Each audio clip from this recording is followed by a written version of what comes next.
జాతీయ ఆహార భద్రతా మిషన్కి సంబంధించి తప్పుగానున్న వాక్యం ఏది?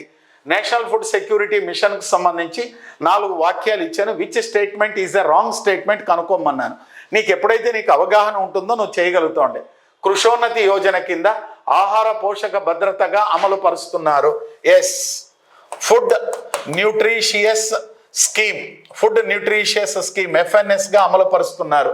ఈరోజు నేషనల్ ఫుడ్ సెక్యూరిటీ మిషన్ని ఆహార మరియు పౌషక ఆహార భద్రతగా ఫుడ్ న్యూట్రిషియస్ సెక్యూరిటీ ప్రోగ్రామ్గా అమలు పరుస్తున్నారు. It is the right answer. ఇది ఒక కేంద్ర ప్రాయోజిత పథకం.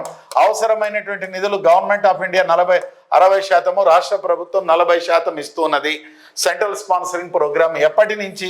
2015-16 నుంచి సెంట్రల్ స్పాన్సరింగ్ ప్రోగ్రామ్గా ఉన్నది.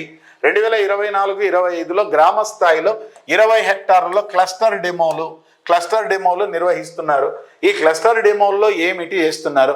ఈ క్లస్టర్ డెమోల్లో ఏం చేస్తున్నారు అంటే విత్తన శుద్ధి, జీవ ఎరువుల తయారు చేసుకోవటం, జీవామృతం తయారు చేసుకోవటం, బీజామృతం తయారు చేసుకోవటం, మరి అటు తర్వాత వర్మీ కంపోస్ట్ తయారు చేసుకోవటం, మరి ఆధునిక వ్యవసాయ పద్ధతులపై క్లస్టర్ స్థాయిలో డెమోలు ఇస్తున్నారు. RSKల దగ్గర 20 హెక్టార్ల విస్తీర్ణానికి ఒక క్లస్టర్ ఏర్పాటు చేసి ఆ క్లస్టర్లో డెమోలు నిర్వహిస్తున్నారు. అక్కడే ఉత్పాదకాలను ఇక్కడ 40% సబ్సిడీ అన్నానండి, 50% సబ్సిడీ. ఈ పాయింట్ ఒక్కటి మీరు గుర్తుపెట్టుకోవాలా. చూడండి, చిన్న పాయింటే చూడండి. తప్పు చేయడానికి, పొరపాటు ఉండడానికి క్లారిటీ అనేది ఉంది చూడండి.